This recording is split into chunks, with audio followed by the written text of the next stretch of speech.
Red FM ਤੇ ਤੁਹਾਡਾ ਸਵਾਗਤ ਹੈ। ਮੈਂ ਸ਼ੁਭਕਰਮਨ ਧਾਲੀਵਾਲ। ਹਰਵਿੰਦਰ ਸਿੰਘ ਸੰਧੂ ਏਲੀਅਸ ਰਿੰਦਾ ਅੱਜ ਕੱਲ੍ਹ ਚਰਚਾ ਵਿੱਚ ਹੈ। ਕੁਝ ਦਿਨ ਪਹਿਲਾਂ ਰਿੰਦੇ ਦੀ ਮੌਤ ਦੀ ਖਬਰ ਆਉਂਦੀ ਹੈ। ਮੀਡੀਆ ਰਿਪੋਰਟਸ ਪੰਜਾਬ ਪੁਲਿਸ ਤੇ ਇਨਵੈਸਟੀਗੇਟਿੰਗ ਏਜੰਸੀਜ਼ ਉਸ ਗੱਲ ਦੀ ਪੁਸ਼ਟੀ ਵੀ ਕਰਦੀਆਂ ਨੇ, ਪਰ ਇਹ ਸਾਰੇ ਕਲੇਮਸ ਨੂੰ ਚੈਲੰਜ ਕਰਦੇ ਨੇ ਰਿੰਦੇ ਦੇ ਫਾਦਰ ਸਰਦਾਰ ਚਰਨ ਸਿੰਘ ਸੰਧੂ ਜੀ। ਉਹ ਕਹਿੰਦੇ ਮੇਰਾ ਮੁੰਡਾ ਜਿਉਂਦਾ ਹਜੇ ਮਰਿਆ ਨਹੀਂ। ਅੰਡਰਵਰਲਡ 'ਚ ਇਸ ਗੱਲ ਨੂੰ ਲੈ ਕੇ ਕੀ ਹਲਚਲ ਹੈ, ਕੀ ਸਰਗਰਮੀਆਂ ਨੇ, ਗੱਲਬਾਤ ਕਰਦੇ ਹਾਂ। ਸਾਡੇ ਨਾਲ ਨੇ ਜਰਨਲਿਸਟ रितेश लखी जी। लखी जी बहुत बहुत स्वागत है। बहुत बहुत धन्यवाद शुभकरमन। लखी जी, रिंदा जिਉਂਦਾ है या मर गया एक मिस्टरी बन चुकी है। अंडरवर्ल्ड किस तरह की हलचल ने, अंडरवर्ल्ड इस गल इस खबर ਨੂੰ ਕਿਵੇਂ ਦੇਖ ਰਿਹਾ? शुभकरमन, ਜਦੋਂ ਹਰਵਿੰਦਰ ਸਿੰਘ ਰਿੰਦੇ ਦੀ ਖਬਰ ਆਈ, ਕਿਹੜੇ ਸੂਤਰ ਕਿਹੜੇ ਸੋਰਸਿਸ ਤੋਂ ਇਹ ਖਬਰ ਆਈ, ਇਸ ਚੀਜ਼ ਦੀ ਪੁਸ਼ਟੀ ਕਿਸੇ ਵੀ ਵੈਰੀਫਾਈਬਲ ਸੋਰਸ ਤੋਂ ਅਜੇ ਤੱਕ ਨਹੀਂ ਹੋ ਪਾਈ ਹੈ। ਹੁਣ ਇਹ ਬੜਾ ਵੱਡਾ ਸਵਾਲ ਹੈ। ਇਨਵੈਸਟੀਗੇਟਰ ਜਿਹੜੇ ਹੈਗੇ ਨੇ, ਸਾਡੀਆਂ ਦੇਸ਼ ਦੀਆਂ ਸੁਰੱਖਿਆ ਏਜੰਸੀਆਂ, ਖੁਫੀਆ ਏਜੰਸੀਆਂ, ਇਹਨਾਂ ਗੱਲਾਂ ਨੂੰ ਲੈ ਕੇ ਅਜੇ ਵੀ ਇੱਕ ਸੰਸ਼ੇ ਦੀ ਸਥਿਤੀ ਵਿੱਚ ਹੈ। ਜਿੰਨੇ ਵੀ ਸੀਨੀਅਰ ਅਧਿਕਾਰੀਆਂ ਦੇ ਨਾਲ ਮੇਰੀ ਗੱਲਬਾਤ ਹੋਈ ਹੈ, ਸਾਰੇ ਮੰਨਦੇ ਨੇ ਕਿ ਇਹ ਖਬਰ ਦੇ ਵਿੱਚ ਦਮ ਹੈ।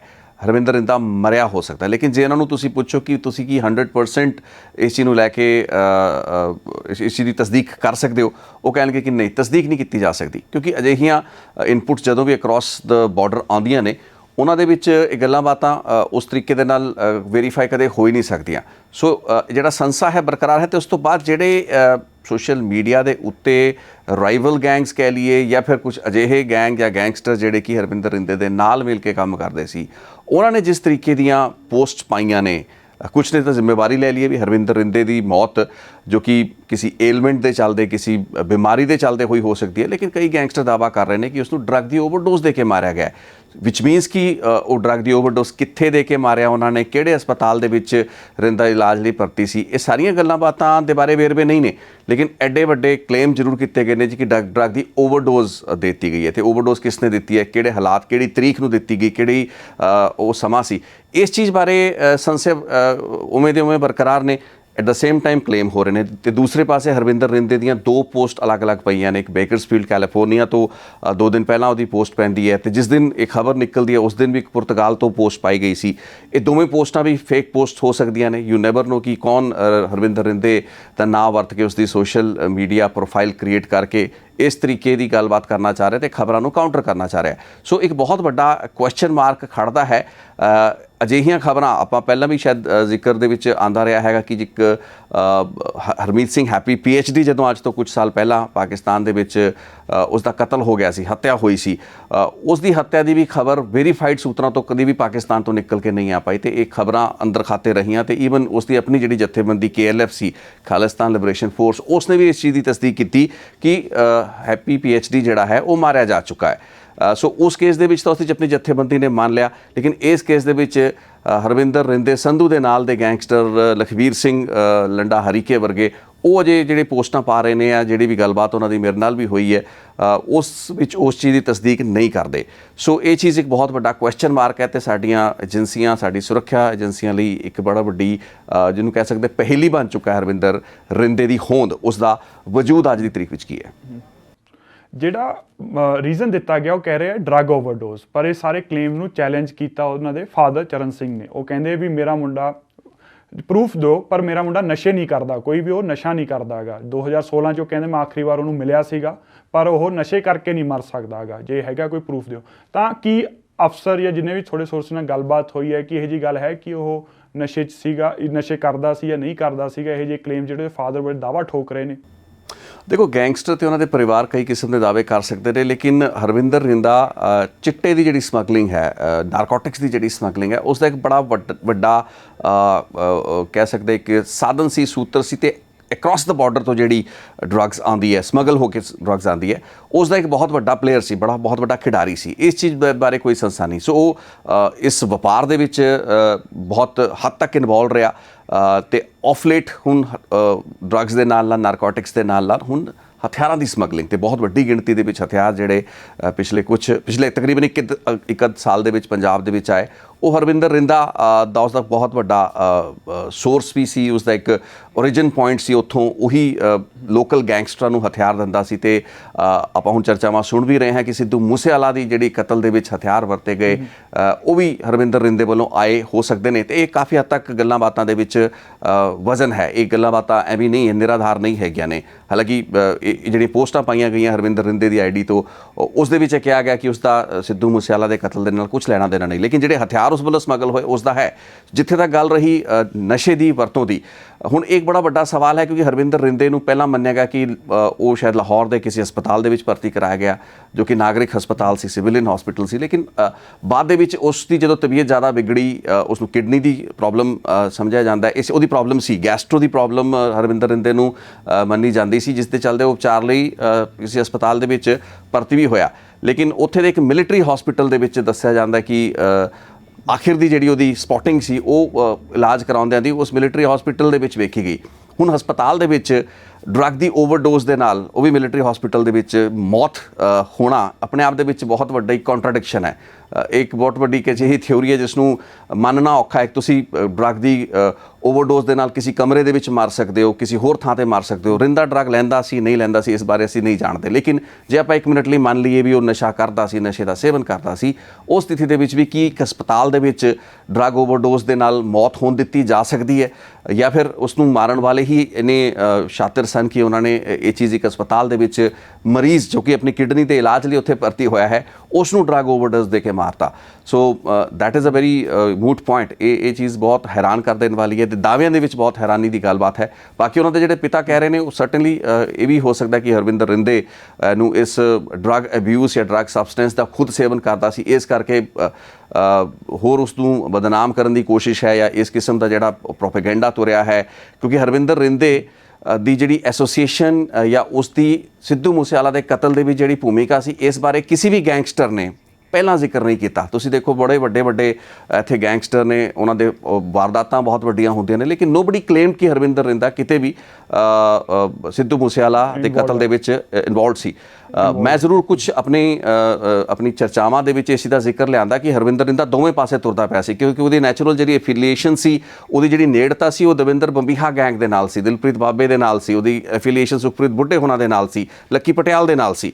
ਲੇਕਿਨ ਇਸ ਕੇਸ ਦੇ ਵਿੱਚ ਜਿੰਨੀ ਵੀ ਤਫਤੀਸ਼ਾਂ ਹੋਈਆਂ ਜਾਂ ਦਿੱਲੀ ਪੁਲਿਸ ਸਪੈਸ਼ਲ ਸੈੱਲ ਨੇ ਕੀਤੀ, ਪੰਜਾਬ ਪੁਲਿਸ ਨੇ ਇੰਨੇ ਮੋਡਿਊਲਸ ਬਸਟ ਕੀਤੇ, ਉਹਨਾਂ ਦੇ ਵਿੱਚ ਇਹ ਨਜ਼ਰ ਆਇਆ ਕਿ ਲਾਰੈਂਸ ਬਿਸ਼ਨੋਈ ਦੇ ਨਾਲ ਹਰਵਿੰਦਰ ਰਿੰਦੇ ਦੀ ਸਾਂਝ ਸੀ ਤੇ ਜਿਹੜੇ ਹਥਿਆਰ ਮਿਲ ਰਹੇ ਸੀ ਬਿਸ਼ਨੋਈ, ਗੋਲਡੀ ਬਰਾੜ ਹੋਰਾਂ ਨੂੰ ਜਾਂ ਇਹਨਾਂ ਦੇ ਜਿਹੜੇ ਗੈਂਗਸਟਰ ਸੀ ਉਹ ਹਰਵਿੰਦਰ ਰਿੰਦੇ ਵੱਲੋਂ ਮਿਲ ਰਹੇ ਸੀ। ਸੋ ਦੋਵੇਂ ਪਾਸੇ ਤੁਰਦਾ ਪਿਆ ਸੀ। ਉਸ ਦੀ ਮੌਤ ਤੋਂ ਪਹਿਲਾਂ ਅਜਿਹੀ ਕੋਈ ਗੱਲਬਾਤ ਕਿਸੇ ਗੈਂਗਸਟਰ ਵੱਲੋਂ ਨਹੀਂ ਕੀਤੀ ਗਈ ਕਿ ਉਸਨੇ ਇਹ ਭੂਮਿਕਾ ਨਿਭਾਈ, ਲੇਕਿਨ ਜਿਵੇਂ ਉਸ ਦੀ ਮੌਤ ਦੀ ਖਬਰ ਆ ਜਾਂਦੀ ਹੈ ਉਹ ਵੀ ਕਿਸੇ ਸੋਸ਼ਲ ਮੀਡੀਆ ਤੇ ਗੈਂਗਸਟਰ ਨੇ ਖਬਰ ਨਹੀਂ ਪਾਈ ਹੈ, ਕਿਸੇ ਨੇ ਕਲੇਮ ਨਹੀਂ ਕੀਤਾ।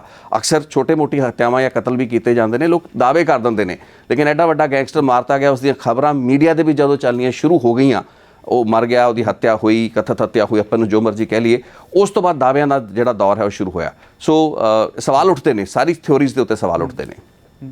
ਰਿਤੇਸ਼ ਜੀ, ਕੀ ਕਿਉਂਕਿ ਸਿੱਖ ਰੈਡੀਕਲ ਗਰੁੱਪ ਕਿਹਾ ਜਾਂਦਾ ਜੋ ਇਨਵੈਸਟੀਗੇਸ਼ਨ ਏਜੰਸੀਆਂ ਪੰਜਾਬ ਦੀਆਂ ਨੇ ਜਾਂ ਕਹਿ ਲਓ ਸੈਂਟਰ ਦੀਆਂ ਨੇ, ਉਹ ਕਹਿੰਦੇ ਵੀ ਉੱਥੇ ਬਹੁਤ ਸਾਰੇ ਰੈਡੀਕਲ ਗਰੁੱਪਸ ਨੇ, ਉਹਨਾਂ 'ਚ ਵੀ ਕੀ ਪਤਾ ਆਪਸ 'ਚ ਟਕਰਾਰ ਹੋਵੇ, ਇੱਕ ਦੂਸਰੇ ਨਾਲ ਨਹੀਂ ਬਣਦੀ ਹੋਵੇ, ਕਿ ਉਸ ਤਰ੍ਹਾਂ ਦਾ ਵੀ ਅਟੈਕ ਦੀ ਕੋਈ ਗੱਲ ਸਾਹਮਣੇ ਆ ਰਹੀ ਹੈ ਪਰ ਉਹਨੂੰ ਰੰਗ ਦੇ ਦਿੱਤਾ ਹੋਵੇ ਡਰੱਗ ਓਵਰਡੋਜ਼ ਦਾ। ਜੀ ਉਹ ਚੀਜ਼ਾਂ ਹੋ ਸਕਦੇ ਨੇ, ਸਰਟਨਲੀ ਇਹੋ ਜਿਹੀਆਂ ਘਟਨਾਵਾਂ ਰਹੀਆਂ ਨੇ ਪਹਿਲਾਂ ਵੀ।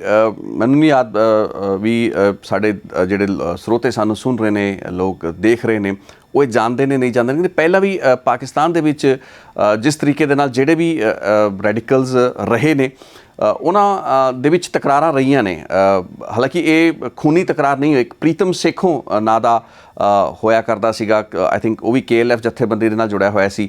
ਹੁਣ ਪ੍ਰੀਤਮ ਸੇਖੋਂ ਦੀ ਵੀ ਮੌਤ ਹੋ ਜਾਂਦੀ ਹੈ ਤੇ ਕਿਸ ਨੂੰ ਪਤਾ ਨਹੀਂ ਲੱਗਿਆ ਵੀ ਕੀ ਹੋਇਆ ਪ੍ਰੀਤਮ ਸੇਖੋਂ ਦਾ। ਉਹ ਤੁਸੀਂ ਸ਼ਾਇਦ ਜ਼ਿਕਰ ਵੀ ਕਦੇ ਨਾ ਸੁਣਿਆ ਹੋਵੇ, ਲੇਕਿਨ ਪ੍ਰੀਤਮ ਸੇਖੋਂ ਦਾ ਇੱਕ ਨਾਂ ਆਉਂਦਾ ਜੋ ਕਿ KLF ਦਾ ਉਸ ਇਲਾਕੇ ਦੇ ਵਿੱਚ ਕਮਾਂਡਰ ਸੀ ਅਕ੍ਰੋਸ ਦ ਬਾਰਡਰ, ਉਸ ਕੋਲ KLF ਦੀ ਕਮਾਨ ਸੀ ਤੇ ਬੱਬਰ ਖਾਲਸਾ ਉਹਨਾਂ ਦੇ ਆਪਣੇ ਯੂਨਿਟ ਸੀ।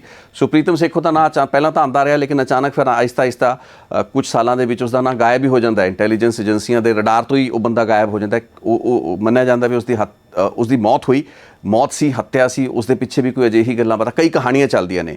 ਹਰਮੀਤ PhD ਦਾ ਇੱਕ ਹੋਰ ਕੇਸ ਸੀ, ਜਿਸ ਕੇਸ ਦੇ ਵਿੱਚ ਹਜੇ ਵੀ ਕਈ ਥਿਊਰੀਜ਼ ਨੇ। ਕਿਹਾ ਜਾਂਦਾ ਹੈ ਕਿ ਇੰਡੀਆ ਦੀ ਇੰਟੈਲੀਜੈਂਸ ਏਜੰਸੀਆਂ ਨੇ ਹਰਮੀਤ PhD ਜਾਂ ਹੈਪੀ PhD ਦਾ ਕਤਲ ਕਰਵਾਤਾ ਪਾਕਿਸਤਾਨ ਦੇ ਵਿੱਚ, ਲੇਕਿਨ ਦੂਸਰੇ ਪਾਸੇ ਅਖਬਾਰਾਂ ਦੇ ਵਿੱਚ ਹੋਰ ਵੀ ਕਈ ਅਕਾਊਂਟਸ ਉਸਦੀ ਮੌਤ ਦੇ ਨਾਲ ਜੁੜੇ ਹੋਏ ਆਉਂਦੇ ਨੇ। ਸੋ ਇਹ ਗੱਲਾਂ ਬਾਤਾਂ ਕਦੇ ਵੀ ਵੈਰੀਫਾਈ ਨਹੀਂ ਕੀਤੀਆਂ ਜਾ ਸਕਦੀਆਂ। ਕ੍ਰਾਸ ਦਾ ਬਾਰਡਰ ਕੀ ਹੋ ਰਿਹਾ ਉੱਥੇ, ਕੀ ਕੋਈ ਵਰਚਸਵ ਦੀ ਲੜਾਈ ਇਹਨਾਂ ਰੈਡੀਕਲਸ ਦੇ ਵਿੱਚ ਹੈ, ਕਿਉਂਕਿ ਅਲੱਗ-ਅਲੱਗ ਯੂਨਿਟਸ ਨੇ ਉੱਥੇ। ਆਪਾਂ ਇਹ ਮੰਨਦੇ ਹਾਂ, ਸਮਝਦੇ ਹਾਂ ਕਿ ਬੱਬਰ ਖਾਲਸਾ ਆਪਣੇ ਲੈਵਲ ਤੇ ਕੰਮ ਕਰਦਾ ਹੈ, KLF ਆਪਣੇ ਲੈਵਲ ਤੇ ਕੰਮ ਕਰਦਾ ਹੈ, ISYF ਜਿਹੜੀ ਹੈਗੀ ਹੈ ਲਖਵੀਰ ਸਿੰਘ ਰੋਡੇ ਵਾਲੀ, ਉਹਨਾਂ ਦੀ ਇੱਕ ਅਲੱਗ ਲੀਗ ਹੈਗੀ ਹੈ। ਸੋ ਅਲੱਗ-ਅਲੱਗ ਇਹਨਾਂ ਦੇ ਕਹਿ ਸਕਦੇ ਖੇਮੇ ਹੈਗੇ ਨੇ ਜਾਂ ਮੋਡਿਊਲ ਜਿਹੜੇ ਕੰਮ ਕਰਦੇ ਨੇ, ਉਹਨਾਂ ਦੇ ਵਿੱਚ ਆਪਸੀ ਤਕਰਾਰ ਦੇ ਚੱਲਦੇ ਜੇ ਕੋਈ ਗੱਲ ਅਜਿਹੀ ਹੋਈ ਵੀ ਹੋਏਗੀ, ਕਦੇ ਉਹ ਇਸ ਕਲੇਮ ਜਾਂ ਕਾਊਂਟਰ ਕਲੇਮ ਦਾਅਵਿਆਂ ਦੇ ਸ਼ਕਲ ਦੇ ਵਿੱਚ ਸਾਹਮਣੇ ਨਹੀਂ ਆਏਗੀ।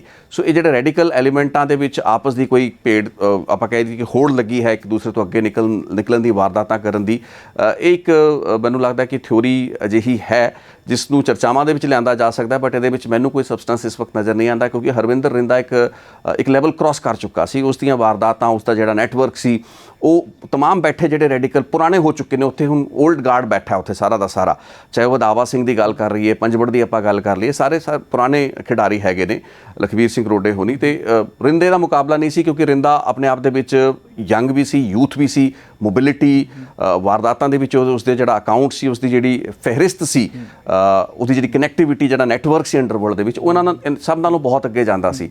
ਸੋ ਮੈਨੂੰ ਨਹੀਂ ਲੱਗਦਾ ਕਿ ਐਡਾ ਸ਼ਾਤਿਰ ਤੇ ਐਡਾ। ਮੈਂ ਚਾਹੂੰਗਾ ਵੀ ਤੁਸੀਂ ਰਿੰਦੇ ਦੇ ਕਨੈਕਟੀਵਿਟੀ ਗੈਂਗਸ ਨਾਲ ਕਿਵੇਂ ਸੀ? ਕਿਹਾ ਜਾਂਦਾ ਉਹ ਸਾਰੇ ਗੈਂਗਸਟਰਸ ਨੂੰ ਜਾਂ ਗੈਂਗਸ ਨੂੰ ਇਕੱਠਾ ਕਰਨਾ ਚਾਹੁੰਦਾ ਸੀਗਾ ਵੀ ਇੱਕ ਹੋ ਜਾਣ ਜਾਂ ਇੱਕ ਸੇਮ ਟੇਬਲ ਤੇ ਆ ਜਾਣ ਕੁਝ ਮੁੱਦਿਆਂ ਦੇ ਉੱਤੇ, ਕਿਉਂਕਿ ਆਮ ਸਮਗਲਿੰਗ ਹੋਵੇ, ਚਾਹੇ ਉਹ ਨਸ਼ੇ ਦਾ ਕਾਰੋਬਾਰ ਹੋਵੇ। ਲਾਰੈਂਸ ਨੂੰ ਵੀ ਜਦੋਂ NIA ਹੁਣ ਲੈ ਕੇ ਜਾ ਰਹੀ ਹੈ, ਉਹ ਇਹੀ ਗੱਲ ਕਹਿ ਰਿਹਾ ਵੀ ਨਸ਼ੇ ਦੇ ਸਮਗਲਿੰਗ ਨੂੰ ਜਾਂ ਆਮ ਸਮਗਲਿੰਗ ਨੂੰ ਅਸੀਂ ਪ੍ਰੋਬ ਕਰਨਾ ਚਾਹੁੰਦੇ ਹਾਂ ਵੀ ਕਿਵੇਂ ਹੋਇਆ ਹੈਗਾ। ਤਾਂ ਰਿੰਦੇ ਦਾ ਇਹ ਸਾਰੇ ਪਿੱਛੇ ਕੀ ਰੋਲ ਸੀ? ਜੈਪਾਲ ਦਾ ਜਦੋਂ ਇਨਕਾਊਂਟਰ ਹੁੰਦਾ ਉਹਦੇ 'ਚ ਵੀ ਇਹ ਗੱਲ ਆਉਂਦੀ ਹੈ ਵੀ ਜੈਪਾਲ ਨਾਲ ਵੀ ਉਹ ਟੱਚ ਸੀਗਾ ਬਹੁਤ ਵੱਡੇ ਪੱਧਰ ਤੇ ਆਮ ਸਮਗਲਿੰਗ 'ਚ ਜਾਂ ਨਸ਼ੇ ਤਸਕਰੀ 'ਚ। ਬਿਲਕੁਲ, ਕਿਉਂਕਿ ਜੈਪਾਲ ਹਾਂ, ਨੈਟਵਰਕ ਦੀ ਤੁਸੀਂ ਗੱਲ ਸਵਾਲ ਪੁੱਛਿਆ, ਤੇ ਨੈਟਵਰਕ ਦੇ ਵਿੱਚ ਜੈਪਾਲ ਭੁੱਲਰ ਜਿਹੜਾ ਸੀ ਐਜ਼ ਅ ਗੈਂਗਸਟਰ, ਜਿਹਦਾ ਬੀਤੇ ਸਾਲ ਕੋਲਕਾਤਾ STF ਨੇ ਦੇ ਨਾਲ ਐਨਕਾਊਂਟਰ ਹੋਇਆ, ਉਸ ਦੀ ਮੌਤ ਹੋਈ ਜੱਸੀ ਖਰੜ ਦੇ ਨਾਲ, ਉਹ ਬਹੁਤ ਹੀ ਵੱਡੇ ਨੈਟਵਰਕ ਨੂੰ ਆਪਰੇਟ ਕਰਦਾ ਸੀ। ਸੋ ਜੈਪਾਲ ਭੁੱਲਰ ਆਪਾਂ ਕਹਿ ਸਕਦੇ ਹਾਂ ਕਿ ਜਿਹੜੀ ਆਪਣੀ ਪਿਛਲੇ 5-7 ਸਾਲਾਂ ਦਾ ਜਿਹੜਾ ਅੰਡਰਵਰਲਡ ਹੈ, ਉਸ ਦਾ ਇੱਕ ਬਹੁਤ ਵੱਡਾ ਨਾਂ ਸੀ, ਇੱਕ ਬਹੁਤ ਹੀ ਸ਼ਾਤਿਰ ਗੈਂਗਸਟਰ ਸੀ ਉਹ। ਉਸਨੂੰ ਆਪਾਂ ਇੱਕ ਬਹੁਤ ਹੀ ਹਾਈ ਲੈਵਲ ਦੇ ਉੱਤੇ ਆਪਰੇਟ ਕਰਨ ਵਾਲਾ ਇੱਕ ਗੈਂਗਸਟਰ ਮੰਨਦੇ ਹਾਂ, ਨੈਟਵਰਕਰ ਮੰਨਦੇ ਹਾਂ। ਅਤੇ ਉਸ ਹਥਿਆਰਾਂ ਦੀ ਸਪਲਾਈ ਦੇ ਪੱਖੋਂ ਜਿਹੜੇ ਸੋਫਿਸਟੀਕੇਟਡ ਵੈਪਨਸ, ਹੁਣ ਅੰਡਰਵਰਲਡ ਦੇ ਵਿੱਚ ਸੋਫਿਸਟੀਕੇਟਡ ਵੈਪਨਸ ਨੂੰ ਹਾਸਲ ਕਰਨਾ ਇੱਕ ਬੜੀ ਵੱਡਾ ਚੈਲੰਜ ਹੈ। ਕਿਸੇ ਆਮ ਗੈਂਗਸਟਰ ਜੇ ਚਾਹੇ ਕਿ ਮੈਨੂੰ ਚੰਗਾ ਹਥਿਆਰ ਮਿਲ ਜਾਏ, ਜਿਹੜੇ ਕਿ ਹਾਈ ਕੈਲੀਬਰ ਵੈਪਨਸ ਹੈਗੇ ਨੇ, ਸੈਮੀ ਆਟੋਮੈਟਿਕ, ਸੋ ਉਹ ਚੀਜ਼ਾਂ ਸੰਭਵ ਨਹੀਂ ਹੁੰਦੀਆਂ। ਲੇਕਿਨ ਉਹ ਚੀਜ਼ਾਂ ਜੇ ਸਪਲਾਈ ਕਰਾਉਣ ਦੇ ਪੱਖੋਂ ਕੁਝ ਬੰਦਿਆਂ ਦੇ ਨਾਂ ਵੱਜਦੇ ਨੇ, ਉਹਦੇ ਵਿੱਚ ਜੈਪਾਲ ਭੁੱਲਰ ਦਾ ਨਾਂ ਆਉਂਦਾ ਸੀ। ਅਤੇ ਜੈਪਾਲ ਭੁੱਲਰ ਦਾ ਅੱਗੇ ਜਿਹੜਾ ਕਨੈਕਟ ਸੀ ਹੋਰ ਵੀ ਸੀ ਪਾਕਿਸਤਾਨ ਦੇ ਵਿੱਚ, ਲੇਕਿਨ ਹਰਵਿੰਦਰ ਰਿੰਦਾ ਵੀ ਉਸ ਕਨੈਕਟ ਦੇ ਵਿੱਚੋਂ ਇੱਕ ਆਉਂਦਾ ਸੀ। ਸੋ ਆਪਸ ਦੇ ਵਿੱਚ ਇਹਨਾਂ ਦੇ ਤਾਰ ਜੁੜੇ ਹੋਏ ਨੇ। ਹੁਣ ਵੀ ਜਦੋਂ ਹਰਵਿੰਦਰ ਰਿੰਦੇ ਦੀ ਮੌਤ ਦੀ ਖਬਰ ਆਉਂਦੀ ਹੈ, ਉਸ ਤੋਂ ਬਾਅਦ ਮੈਨੂੰ ਗੁਰਜੰਟ ਜੰਟੇ ਨੇ ਫੋਨ ਕੀਤਾ। ਗੁਰਜੰਟ ਜੰਟਾ ਜੈਪਾਲ ਭੁੱਲਰ ਹੋਣਾ ਦੇ ਨਾਲ ਰਿਹਾ ਹੈ, ਕਈ ਕੇਸਾਂ ਦੇ ਵਿੱਚ ਕੇਸਵਾਰ ਵੀ ਉਹ ਰਿਹਾ ਹੈ। ਸੋ ਗੁਰਜੰਟ ਜੰਟਾ ਅਰਸ਼ ਡਾਲੇ ਦੇ ਨਾਲ ਮਿਲ ਕੇ ਇਹ ਦਾਅਵਾ ਕਰਦਾ ਕਿ ਜੀ ਅਸੀਂ ਮਾਰਿਆ, ਅਤੇ ਉਸਨੇ ਕਿਤੇ ਨਾ ਕਿਤੇ ਇਸ਼ਾਰਾ ਇਹ ਵੀ ਦਿੱਤਾ ਵੀ ਜੈਪਾਲ ਭੁੱਲਰ ਦਾ ਵੀ ਜਿਹੜਾ ਐਨਕਾਊਂਟਰ ਹੁੰਦਾ ਹੈ, ਉਸ ਦੇ ਵਿੱਚ ਵੀ ਮੁਖਬਰੀ ਕਹਿ ਲਓ ਜਾਂ ਉਸਦੀ ਜਿਹੜੀ ਟਿਪ ਆਫ ਸੀ ਪੁਲਿਸ ਨੂੰ, ਉਹ ਕਿਤੇ ਨਾ ਕਿਤੇ ਹਰਵਿੰਦਰ ਰਿੰਦੇ ਦੇ ਥਰੂ ਮਿਲੀ ਹੋ ਸਕਦੀ ਹੈ। ਸੋ ਇਹ ਇਸ਼ਾਰਾ ਵੀ ਕੀਤਾ ਗਿਆ। ਨਾਲ ਉਹ ਸਿੱਧੂ ਮੂਸੇਵਾਲਾ ਦੀ ਹੱਤਿਆ ਦੇ ਬਦਲੇ ਦੀ ਗੱਲ ਕਰਦੇ ਰਹੇ। ਸੋ ਇਹ ਚੀਜ਼ਾਂ ਲਿੰਕਡ ਰਹੀਆਂ ਨੇ। ਸੋ ਨੈਟਵਰਕਿੰਗ ਦੇ ਪੁਆਇੰਟ ਆਫ ਵਿਊ ਨਾਲ ਜੈਪਾਲ ਭੁੱਲਰ ਅਤੇ ਹਰਵਿੰਦਰ ਰਿੰਦਾ, ਮੈਂ ਕਹਿ ਸਕਦਾ ਕਿ ਪੰਜਾਬ ਦੇ ਟੌਪ ਦੇ ਚੋਟੀ ਦੇ ਅਜਿਹੇ ਇਹ ਕ੍ਰਿਮੀਨਲ ਸੀ ਜੋ ਕਿ ਐਡਾ ਸਟਰੋਂਗ ਨੈਟਵਰਕ ਰੱਖਦੇ ਸੀ, ਜੋ ਕਿ ਤਾਰੋਂ ਪਾਰ, ਜਿਹਨੂੰ ਸਰਹੱਦੋਂ ਪਾਰ ਕਹਿ ਸਕਦੇ ਹਾਂ ਆਪਾਂ, ਪਾਕਿਸਤਾਨ ਤੋਂ ਵੈਪਨਸ ਦੀ ਸਮਗਲਿੰਗ ਜਿਹੜੀ ਵੀ ਹੁੰਦੀ ਹੈ, ਨਾਰਕੋਟਿਕਸ ਦੀ ਸਮਗਲਿੰਗ ਹੁੰਦੀ ਹੈ, ਉਸ ਦੇ ਵਿੱਚ ਜ਼ਿਆਦਾ ਇਹਨਾਂ ਦੀ ਕਪੈਸਿਟੀ ਸੀ। ਸੋ ਇਹੀ ਕਾਰਨ ਸੀ ਕਿ ਇੱਥੋਂ ਦੇ ਕਾਫੀ ਜਿਹੜੇ ਲੋਕਲ ਗੈਂਗਸਟਰਸ ਜਾਂ ਗੈਂਗਸ ਹੈਗੇ ਨੇ, ਉਹ ਨਿਰਭਰ ਕਰਦੇ ਸੀ। ਅਤੇ ਇਸ ਕੇਸ ਦੇ ਵਿੱਚ ਕਿਉਂਕਿ ਇਹ ਤਾਂ ਕਲੀਅਰ ਸਮਝ ਵਿੱਚ ਆ ਰਿਹਾ ਕਿ ਰਿੰਦੇ ਦੇ ਹੀ ਸਮਗਲ ਕਰਵਾਏ ਹੋਏ ਵੈਪਨ ਸੀ, ਉਹ ਸਿੱਧੂ ਮੂਸੇਵਾਲਾ ਦੇ ਕੇਸ ਦੇ ਵਿੱਚ ਵਰਤੇ ਗਏ। ਸੋ ਇੱਕ ਬਹੁਤ ਹੀ ਸ਼ਾਤਰ ਕ੍ਰਿਮੀਨਲ ਸੀ। ਅਤੇ ਜੇ ਇਹਨਾਂ ਦੀ ਮੌਤ ਹੋਈ ਹੈ, ਮੈਨੂੰ ਲੱਗਦਾ ਕਿ ਇਹ ਸਮਾਜ ਲਈ ਤਾਂ ਬੜੀ ਚੰਗੀ ਖਬਰ ਹੈਗੀ ਹੈ, ਕਿਉਂਕਿ ਸਾਨੂੰ ਐਜ਼ ਏ ਸਿਵਲਾਈਜ਼ ਸੋਸਾਇਟੀ ਮੰਨ ਕੇ ਚੱਲਣਾ ਪੈਣਾ ਕਿ ਇਹਨਾਂ ਗੈਂਗਸਟਰਾਂ ਦਾ ਖਾਤਮਾ ਬਹੁਤ ਜ਼ਰੂਰੀ ਸੀ। ਭਾਵੇਂ ਇਹਨਾਂ ਦੀ ਆਪਸੀ ਰੰਜਿਸ਼, ਆਪਸੀ ਕਹਿ ਸਕਦੇ ਵੀ ਖਾਨਾ ਜੰਗੀ ਦੇ ਚੱਲਦੇ ਮੌਤ ਹੁੰਦੀ ਹੈ ਫॉर ਵਾਟ ਐਵਰ ਰੀਜ਼ਨ, ਲੇਕਿਨ ਜੋ ਵੀ ਹੋਇਆ ਉਹ ਠੀਕ ਹੋਇਆ। ਸੋ ਨੈਟਵਰਕਿੰਗ ਦੇ ਪੁਆਇੰਟ ਆਫ ਵਿਊ ਨਾਲ ਯੂ ਆਰ ਵੈਰੀ ਰਾਈਟ, ਇਹ ਲੋਕ ਬਹੁਤ ਹੀ ਚੰਗਾ ਨੈਟਵਰਕ ਇੰਜੋਏ ਕਰਦੇ ਸੀ ਦੋਵੇਂ। ਜੇ ਰਿੰਦੇ ਦੀ ਮੌਤ ਦੀ ਖਬਰ ਸੱਚ ਹੈ ਤਾਂ ਅੰਡਰਵਰਲਡ 'ਚ ਕਿਸ ਤਰ੍ਹਾਂ ਦੀਆਂ ਤਬਦੀਲੀਆਂ ਹੁੰਦੀਆਂ ਤੁਸੀਂ ਦੇਖਦੇ ਹੋ? ਪਾਵਰ ਸੈਂਟਰ ਕਿਹੜਾ ਹੁੰਦਾ ਹਜੇ, ਕਿਉਂਕਿ ਸਿੱਧੂ ਮੂਸੇਵਾਲਾ ਦਾ ਕਤਲ ਹੋਇਆ, ਉਹਦੀ ਜ਼ਿੰਮੇਵਾਰੀ ਗੋਲਡੀ ਬਰਾੜ, ਲਾਰੈਂਸ ਬਿਸ਼ਨੋਈ ਗਰੁੱਪ ਨੇ ਲਈ ਹੈ ਤੇ ਉਹਨੇ ਬੰਦੇ ਵੀ ਫੜੇ ਜਾ ਰਹੇ ਆ। ਤਾਂ ਕਿਸ ਤਰ੍ਹਾਂ ਦਾ ਜਿਹੜਾ ਪਾਵਰ ਸੈਂਟਰ ਆ ਉਹ ਕਿੱਧਰ ਨੂੰ ਘੁੰਮਦਾ? ਬੰਬੀਹਾ ਗਰੁੱਪ ਹੁਣ ਬਦਲੇ ਦੀ ਆੜ 'ਚ ਹੈ, ਕਿਹਾ ਜਾ ਰਿਹਾ ਵੀ ਪੁਲਿਸ ਦੀਆਂ ਖਬਰਾਂ ਨੇ ਉਹ ਬੱਬੂ ਮਾਨ ਨੂੰ ਧਮਕੀਆਂ ਦੇ ਰਹੇ ਨੇ, ਜਾਂ ਰਿੰਦੇ ਦੇ ਮਰਡਰ ਦੀ ਉਹ ਕਲੇਮ ਕਰਦੇ, ਮੌਤ ਦੀ ਜ਼ਿੰਮੇਵਾਰੀ ਉਹ ਚੱਕਦੇ ਨੇਗੇ। ਤਾਂ ਜਿਹੜਾ ਪਾਵਰ ਸੈਂਟਰ ਕਿਵੇਂ ਬਦਲਦਾ ਫਿਰ? ਦੇਖੋ, ਹਾਲਾਂਕਿ ਬੰਬੀਹਾ ਗੈਂਗ ਦੇ ਕੁਝ ਪੋਸਟ ਮੈਂ ਵੇਖੇ ਨੇ ਜਿਸ ਵਿੱਚ ਕਿ ਉਹਨਾਂ ਨੇ ਜ਼ਿੰਮੇਵਾਰੀ ਚੁੱਕੀ ਵੀ ਹੈ, ਤੇ ਲੇਕਿਨ ਕਈ ਥਾਂ ਤੇ ਇਹ ਵੀ ਕਿਹਾ ਜਾ ਰਿਹਾ ਵੀ ਸ਼ਾਇਦ ਉਹ ਇਸ ਘਟਨਾ ਦੇ ਨਾਲ ਆਪਣੇ ਆਪ ਨੂੰ ਐਸੋਸੀਏਟ ਨਹੀਂ ਕਰਦੇ। ਹੁਣ ਇਹ ਵੀ ਨਹੀਂ ਕਈ ਵਾਰ ਸਮਝ ਆਉਂਦਾ ਵੀ ਸੋਸ਼ਲ ਮੀਡੀਆ ਤੇ ਉੱਤੇ ਜਿਹੜੇ ਦਾਅਵੇ ਕੀਤੇ ਜਾ ਰਹੇ ਨੇ ਉਹ ਸਹੀ ਆਈਡੀ ਤੋਂ ਸਹੀ ਲੋਕ ਦਾਅਵੇ ਕਰ ਰਹੇ ਨੇ, ਨਹੀਂ ਕਰ ਰਹੇ ਨੇ। ਲੇਕਿਨ ਜਿਹੜੀ ਤੁਸੀਂ ਪਾਵਰ ਇਕੁਏਸ਼ਨਸ ਜਿਹੜੀਆਂ ਬਦਲੀਆਂ ਨੇ ਅੰਡਰਵਰਲਡ ਦੀਆਂ, ਉਹਦੇ 'ਚ ਇੱਕ ਚੀਜ਼ ਬੜੀ ਕਲੀਅਰ ਹੈ ਕਿ ਹਰਵਿੰਦਰ ਰਿੰਦਾ, ਦੇਖੋ ਉਹਦਾ ਇੱਕ ਸਭ ਤੋਂ ਪਹਿਲਾਂ ਤਾਂ ਸਮਝੀ ਕਿ ਹਰਵਿੰਦਰ ਰਿੰਦਾ ਦਾ ਕੋਈ ਗੈਂਗ ਨਹੀਂ ਸੀ। ਉਹ ਇੱਕ ਗੈਂਗਸਟਰ ਸੀ, ਉਹ ਇੱਕ ਕ੍ਰਿਮੀਨਲ ਸੀ, ਇੱਕ ਅੱਤਵਾਦੀ ਸੀ, ਇੱਕ ਟੈਰਰਿਸਟ ਸੀ। ਉਸਨੂੰ ਕਈ ਪਰਿਭਾਸ਼ਾਵਾਂ ਦੇ ਨਾਲ ਜਾਣਿਆ ਜਾਂਦਾ, ਲੇਕਿਨ ਉਸਦਾ ਆਪਣਾ ਕੋਈ ਗੈਂਗ ਨਹੀਂ ਸੀ। ਲੇਕਿਨ ਉਹ ਵਾਰਦਾਤਾਂ ਕਰਾਉਣ ਦੀ ਸਮਰੱਥਾ ਰੱਖਦਾ ਸੀ। ਉਸਨੇ ਆਪਣੇ ਇੱਕ ਬੜਾ ਵੱਡਾ ਨੈਟਵਰਕ ਮੁੰਡਿਆਂ ਦਾ ਆਪਣੇ ਨਾਲ ਜੋੜ ਰੱਖਿਆ ਸੀ, ਜਿਨ੍ਹਾਂ ਨੂੰ ਉਹ ਹੁਣ ਆਫ ਲੇਟ ਰੈਡੀਕਲਾਈਜ਼ ਵੀ ਕਰ ਰਿਹਾ ਸੀਗਾ। ਮੈਂ ਕਈ ਵਾਰ ਇਸ ਦਾ ਜ਼ਿਕਰ ਕੀਤਾ ਕਿ ਰੈਡੀਕਲਾਈਜੇਸ਼ਨ ਉਸਦੇ ਵੱਲੋਂ ਹੁੰਦੀ ਸੀ। ਇਹਨਾਂ ਗੈਂਗਸ ਨੂੰ ਹਮੇਸ਼ਾ ਕਹਿੰਦਾ ਰਿਹਾ, ਲਾਰੈਂਸ ਬਿਸ਼ਨੋਈ, ਗੋਲਡੀ ਬਰਾੜ ਤੇ ਜਿਹੜਾ ਬੰਬੀਹਾ ਗੈਂਗ ਆਮੋ ਸਾਹਮਣੇ ਰਹੇ ਨੇ, ਲੇਕਿਨ ਰਿੰਦੇ ਨੇ ਹਮੇਸ਼ਾ ਇਹਨਾਂ ਨੂੰ ਕਿਹਾ ਵੀ ਤੁਸੀਂ ਇਕੱਠੇ ਹੋ ਕੇ ਚੱਲੋ, ਆਪਾਂ ਵੱਡਾ ਕੰਮ ਕਰੀਏ, ਆਪਾਂ ਛੋਟੇ ਮੋਟੇ ਜਿਹੜੇ ਤੁਸੀਂ ਫਿਰੌਤੀਆਂ ਲੈ ਰਹੇ ਹੋ ਜਾਂ ਹੋਰ ਰੰਗਦਾਰੀਆਂ ਵਸੂਲ ਰਹੇ ਹੋ ਉਸ ਕੰਮ ਤੋਂ ਉੱਤੇ ਉੱਠੀਏ। ਸੋ ਇਸ ਤਰੀਕੇ ਦੀ ਉਸਦੀ ਜਿਹੜੀ ਇੱਕ ਮੈਂਟਲ ਸਟੇਟ ਸੀ, ਜਿਸ ਵਿੱਚ ਕਿ ਉਹ ਆਪਣੇ ਆਪ ਨੂੰ ਇੱਕ ਉਤਰੇ ਲੈਵਲ ਤੇ ਪਹੁੰਚਿਆ ਹੋਇਆ ਮੰਨਦਾ ਵੀ ਸੀ ਤੇ ਉਹ ਪਹੁੰਚ ਵੀ ਚੁੱਕਾ ਸੀ। ਸੋ ਉਸਦਾ ਪਰਪਸ ਸੀ ਸਾਬੋਟਾਜ ਕਰਨਾ, ਦੇਸ਼ ਦੇ ਵਿੱਚ ਵੱਡੀਆਂ ਵਾਰਦਾਤਾਂ ਕਰਾਉਣਾ। ਆਪਾਂ ਦੇਖਿਆ ਕਰਨਾਲ ਦੇ ਵਿੱਚੋਂ ਆਈਡੀ ਐਕਸਪਲੋਸਿਵਸ ਫੜੇ ਗਏ, ਉਹਨਾਂ ਦਾ ਪਰਪਸ ਸੀ ਸ਼ਾਇਦ ਉਹਨਾਂ ਨੇ ਪੂਨੇ ਮਹਾਰਾਸ਼ਟਰ ਵਾਲੇ ਪਾਸੇ ਜਾ ਕੇ ਉੱਥੇ ਟ੍ਰੇਨਸ ਦੇ ਵਿੱਚ ਬੋਮਿੰਗਸ ਕਰਨੀਆਂ ਸਨ। That was a big action. Punjab ਦੇ ਵਿੱਚ ਰਿੰਦੇ ਦੀਆਂ ਐਡੀਆਂ ਵਾਰਦਾਤਾਂ ਨਹੀਂ ਹੈਗੀਆਂ ਨੇ, ਮੈਂ ਤੁਹਾਨੂੰ ਦੱਸਣਾ ਚਾਹਾਂਗਾ, ਲੇਕਿਨ ਓਵਰਆਲ ਮਹਾਰਾਸ਼ਟਰ ਨਾਂਦੇੜ ਦੇ ਵਿੱਚ ਉਸਨੇ ਬਹੁਤ ਕੰਮ ਕੀਤਾ ਤੇ ਹੋਰ ਵੀ ਥਾਂ ਤੇ ਉੱਤੇ ਉਸਦਾ ਸਿਸਟਮ ਸੀ। ਸੋ ਉਹ ਜੋ ਵੀ ਕੁਝ ਕਰਦਾ ਪਿਆ ਸੀ ਉਹ ਭਾਰਤ ਦੇ ਵਿੱਚ ਇੱਕ ਅਰਾਜਕਤਾ ਜਾਂ ਭਾਰਤ ਦੇ ਵਿੱਚ ਗੜਬੜੀ ਫੈਲਾਉਣ ਦੇ ਪਰਪਸ ਨਾਲ ਕਰ ਰਿਹਾ ਸੀ। ਤੇ ਕਿਉਂਕਿ ਉਹਦਾ ਆਪਣਾ ਗੈਂਗ ਨਹੀਂ ਸੀ, ਲੇਕਿਨ ਨੈਟਵਰਕ ਸੀ, ਕ੍ਰਿਮੀਨਲਸ ਤੇ ਗੈਂਗਸ ਉਸਦੇ ਨਾਲ ਜੁੜੇ ਹੋਏ ਸੀ। ਉਹ ਆਪਣੇ ਕ੍ਰਿਮੀਨਲਸ ਨਹੀਂ ਰੱਖਦਾ ਸੀ, ਬਲਕਿ ਕਿਸੇ ਦੇ ਵੀ ਗੈਂਗ ਦੇ ਜਿਹੜੇ ਕ੍ਰਿਮੀਨਲ ਸੀ ਉਹਨਾਂ ਤੋਂ ਕੰਮ ਕਰਾਉਣ ਦੀ ਸਮਰੱਥਾ ਵੀ ਰੱਖਦਾ ਸੀ। ਸੋ ਇਹ ਜਿਹੜੀ ਕੈਪੈਸਿਟੀ ਰਿੰਦੇ ਦੇ ਵਿੱਚ ਸੀ। ਹੁਣ ਇਸ ਵਕਤ ਹੋੜ ਇਹ ਲੱਗ ਗਈ ਹੈ ਕਿ ਜੇ ਰਿੰਦੇ ਦੀ ਮੌਤ ਹੋ ਗਈ ਹੈ ਤਾਂ ਫਿਰ ਉਸ ਦੀ ਮੌਤ ਨੂੰ ਹੱਤਿਆ ਦਰਸਾ ਕੇ ਉਸ ਦੀ ਜ਼ਿੰਮੇਵਾਰੀ ਲੈ ਕੇ ਕਿਉਂ ਨਾ ਆਪਣੇ ਗੈਂਗ ਦਾ ਜਿਹੜਾ ਲੈਵਲ ਹੈ ਉਸ ਨੂੰ ਉੱਤੇ ਚੱਕ ਲਿਆ ਜਾਵੇ ਜਾਂ ਅੰਡਰਵਰਲਡ ਦੇ ਵਿੱਚ ਉਸ ਦਾ ਥੋੜ੍ਹੀ ਜਿਹੀ ਸਾਖ ਬਣਾਤੀ ਜਾਵੇ। ਇਹੀ ਕਾਰਨ ਹੈ ਵੀ ਇਹ ਦਾਅਵੇ ਹੋ ਰਹੇ ਨੇ, ਕਿਉਂਕਿ ਫਿਰ ਉੱਥੇ ਗੱਲ ਆ ਜਾਂਦੀ ਕਿ ਅਸਲੀ ਦਾਅਵੇ ਤਾਂ ਦਾਅਵਿਆਂ ਨੂੰ ਸਹੀ ਤਾਂ ਮੰਨਿਆ ਜਾਂਦਾ ਜੇ ਉਹ ਦਾਅਵੇ ਪਹਿਲਾਂ ਦਾਅਵੇ ਕੀਤੇ ਜਾਂਦੇ, ਯਾਨੀ ਕਿ ਜਦ ਤੱਕ ਮੀਡੀਆ ਦੇ ਵਿੱਚ ਖਬਰਾਂ ਨਸ਼ਰ ਨਹੀਂ ਸੀ ਹੋਈਆਂ।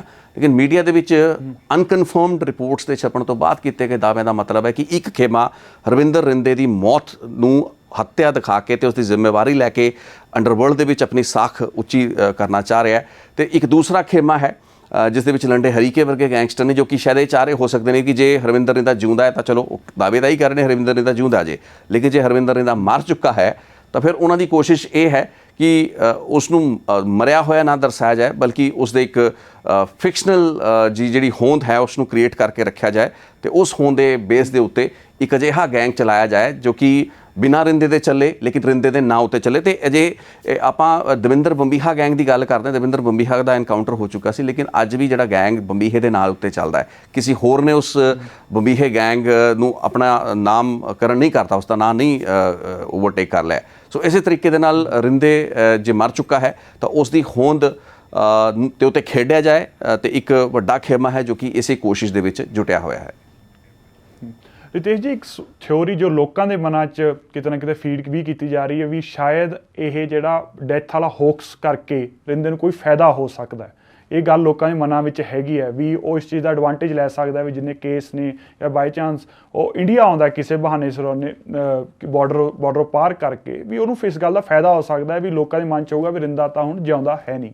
ਇਸ ਗੱਲ 'ਚ ਤੁਹਾਨੂੰ ਕਿੰਨੀ ਕੁ ਸੱਚਾਈ ਲੱਗਦੀ ਹੈ ਵੀ ਇਹ ਥਿਉਰੀ ਵੀ ਵਰਕਆਊਟ ਹੋ ਸਕਦੀ ਹੈ? ਬਿਲਕੁਲ, ਇਹ ਸਭ ਤੋਂ ਮਹੱਤਵਪੂਰਨ ਥਿਉਰੀ ਹੈ। ਇਨਫੈਕਟ ਆਪਾਂ ਨੂੰ ਸਭ ਨੂੰ ਇਹ ਚੀਜ਼ ਇਹ ਮੰਨ ਕੇ ਚੱਲਣੀ ਚਾਹੀਦੀ ਹੈ ਕਿ ਇਹ ਪੂਰਾ ਦਾ ਪੂਰਾ ਗੇਮ ਪਲਾਨ ਵੀ ਹੋ ਸਕਦਾ। ਜਿਹੜੀ ਚੀਜ਼ਾਂ ਸਾਨੂੰ ਲੱਗ ਰਹੀਆਂ ਨੇ ਕਿ ਅੰਡਰਵਰਲਡ ਦੇ ਵਿੱਚ ਦਾਅਵੇ ਕਲੇਮਸ ਤੇ ਕਾਊਂਟਰ ਕਲੇਮਸ ਹੋ ਰਹੇ ਨੇ, ਅਸਲ ਦੇ ਵਿੱਚ ਉਹ ਇੱਕ ਲੋਕਾਂ ਨੂੰ ਗੁੰਮਰਾਹ ਕਰਨ ਦੀ, ਭਟਕਾਉਣ ਦੀ, ਸੁਰੱਖਿਆ ਏਜੰਸੀਆਂ ਨੂੰ ਭਟਕਾਉਣ ਦੀ ਕੋਸ਼ਿਸ਼ ਵੀ ਹੋ ਸਕਦੀ ਹੈ ਤੇ ਸੁਰੱਖਿਆ ਏਜੰਸੀਆਂ ਵੀ ਇਸ ਨੂੰ ਲੈ ਕੇ ਵਿਜੀਲੈਂਟ ਹੋਣਗੀਆਂ। ਉਹਨਾਂ ਦੇ ਮਨ ਦੇ ਵਿੱਚ ਅਕਸਰ ਰਹਿੰਦਾ ਹੈ ਇਸ ਤਰੀਕੇ ਦੇ ਵੱਡੇ ਦਾਅਵੇ ਜਦ ਤੱਕ ਉਸਦੀ ਡੈਡ ਬੋਡੀ ਦਾ ਨਹੀਂ ਪਤਾ ਲੱਗ ਜਾਂਦਾ, ਜਦ ਤੱਕ ਉਸ ਥਾਂ ਦਾ, ਉਸ ਜਗ੍ਹਾ ਦਾ, ਉਸ ਸਪੇਸ ਦਾ ਨਹੀਂ ਪਤਾ ਲੱਗ ਜਾਂਦਾ, ਕਲੀਅਰ ਨਹੀਂ ਹੋ ਜਾਂਦਾ ਵੀ ਉਹਦੀ ਬੋਡੀ ਨੂੰ ਕਿੱਥੇ ਲਿਜਾਇਆ ਗਿਆ, ਫਿਰ ਕਿੱਥੇ ਉਹਦਾ ਸੰਸਕਾਰ ਕੀਤਾ ਗਿਆ ਜਾਂ ਉਸ ਨੂੰ ਜੋ ਵੀ ਉਸਦੇ ਅੰਤਿਮ ਰਸਮਾਂ ਸੀ ਉਹ ਕੀਤੀਆਂ ਗਈਆਂ, ਜਦ ਤੱਕ ਇਹ ਚੀਜ਼ਾਂ ਕਲੀਅਰ ਨਹੀਂ ਹੋ ਜਾਂਦੀ, ਟਾਈਮਲਾਈਨ ਜਦ ਤੱਕ ਕਹਿੰਦੇ ਇਹਨੂੰ ਹੱਥ 'ਚ ਨਹੀਂ ਆ ਜਾਂਦੀ, ਤਦ ਤੱਕ ਸੁਰੱਖਿਆ ਏਜੰਸੀਆਂ ਲਈ ਇਹ ਮੰਨਣਾ ਬਹੁਤ ਔਖਾ ਹੈ।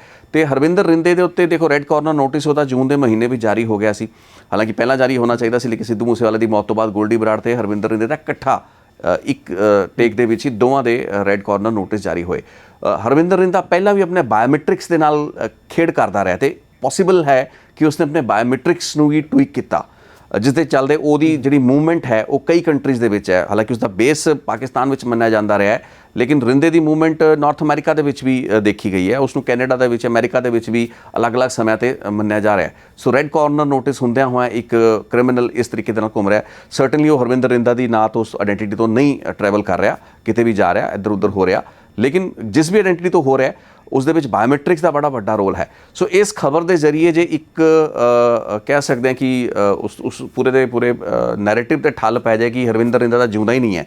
ਸੁਰੱਖਿਆ ਏਜੰਸੀਆਂ ਏਅਰਪੋਰਟਸ ਦੇ ਉੱਤੇ ਜਿਹੜੇ ਉਸਦੇ ਲੁੱਕਆਊਟ ਸਰਕੂਲਰ ਹੈਗੇ ਨੇ, ਜਿਹੜੇ ਉਸਦੇ ਰੈੱਡ ਕਾਰਨਰ ਨੋਟਿਸ ਹੈਗੇ ਨੇ, ਉਹਨਾਂ ਵੱਲੋਂ ਜੇ ਸੁਰੱਖਿਆ ਏਜੰਸੀਆਂ ਦਾ ਧਿਆਨ ਹਟ ਜਾਏ ਜਾਂ ਰੈੱਡ ਕਾਰਨਰ ਨੋਟਿਸ ਦੇ ਵਿੱਚ ਉਸ ਦਾ ਨਾਂ ਹਟ ਜਾਏ, ਫੋਕਸ ਹਟ ਜਾਏ ਉਸ ਉੱਤੇ, ਤਾਂ ਇਹ ਉਸ ਗੈਂਗਸਟਰ ਲਈ ਆਪਰੇਟ ਕਰਨ ਲਈ ਇੱਕ ਹੋਰ ਖੁੱਲ੍ਹਾ ਸੱਦਾ ਹੋ ਸਕਦਾ ਹੈ। ਸੋ ਕਹਿੰਦੇ ਕਿ ਡੈਡ ਮੈਨ ਵਾਕਿੰਗ ਔਰ ਡੈਡ ਗੈਂਗਸਟਰ ਆਪਰੇਟਿੰਗ, ਉਹ ਵਾਲੀ ਮੋਡ ਦੇ ਵਿੱਚ ਵੀ ਰਿੰਦਾ ਆਪਣੇ ਆਪ ਨੂੰ ਖੇਡਣ ਦੀ ਕੋਸ਼ਿਸ਼ ਕਰ ਸਕਦਾ ਹੈ। ਸੋ ਕਿਉਂਕਿ ਬਹੁਤ ਸ਼ਾਤਰ ਹੈ Rinda, Harvinder Rinda one of the most ਜਿਹਨੂੰ ਕਹਿੰਦੇ ਬਹੁਤ ਹੀ ਚਲਾਕ ਕ੍ਰਿਮੀਨਲਾਂ ਦੇ ਵਿੱਚੋਂ ਇੱਕ ਮੰਨਿਆ ਜਾਂਦਾ ਹੈ। So you never know the game plan ਕੀ ਹੈ। He might just be hoaxing his death, ਉਹ ਖੁਦ ਇਸ ਨੂੰ ਇੱਕ ਫਰਾਡੂਲੈਂਟ ਤਰੀਕੇ ਦੇ ਨਾਲ ਲੋਕਾਂ ਦੇ ਵਿੱਚ ਗੁੰਮਰਾਹ ਕਰਨ ਵਾਲੀ ਗੱਲਬਾਤ ਨੂੰ, ਕੈਨਾਡ ਨੂੰ ਫੈਲਵਾ ਸਕਦਾ ਹੈ ਤੇ ਗੈਂਗਸਟਰਾਂ ਤੋਂ ਜ਼ਿੰਮੇਵਾਰੀਆਂ ਵੀ ਚੁਕਵਾ ਸਕਦਾ ਹੈ। ਇਹ ਸਾਰੀ ਚੀਜ਼ਾਂ ਕਰਨੀਆਂ ਉਸ ਲਈ ਔਖੀਆਂ ਨਹੀਂ। So will have to keep a watch ਕਿ ਇਹ ਕਿਤੇ ਕਹਾਣੀ ਇਹੀ ਨਾ ਹੋਵੇ। ਬਹੁਤ ਬਹੁਤ ਧੰਨਵਾਦ ਗੱਲਬਾਤ ਕਰਨ ਵਾਸਤੇ ਰਿਤੇਸ਼ ਲੱਖੀ ਜੀ। ਬਹੁਤ ਬਹੁਤ ਧੰਨਵਾਦ ਸ਼ੁਭਕਰਮਾ ਜੀ। ਤਾਂ ਰਿੰਦਾ ਹਜੇ ਜਿਉਂਦਾ ਹੈ ਜਾਂ ਮਰ ਗਿਆ, ਇਸ ਚੀਜ਼ ਦੀ ਪੁਸ਼ਟੀ ਹਜੇ ਨਹੀਂ ਹੋਈ, ਹਜੇ ਵੀ ਇੱਕ ਰਹੱਸ ਬਣਿਆ ਹੋਇਆ ਹੈਗਾ। ਆਉਣ ਵਾਲੇ ਦਿਨਾਂ 'ਚ ਇਸ ਕੇਸ ਤੇ ਲਗਾਤਾਰ ਬਣੇ ਰਵਾਂਗੇ, ਕਿ ਜੋ ਵੀ ਅਪਡੇਟਸ ਹੋਣਗੀਆਂ ਤੁਹਾਡੇ ਅੱਗੇ ਲਿਆਉਂਦੇ ਰਵਾਂਗੇ।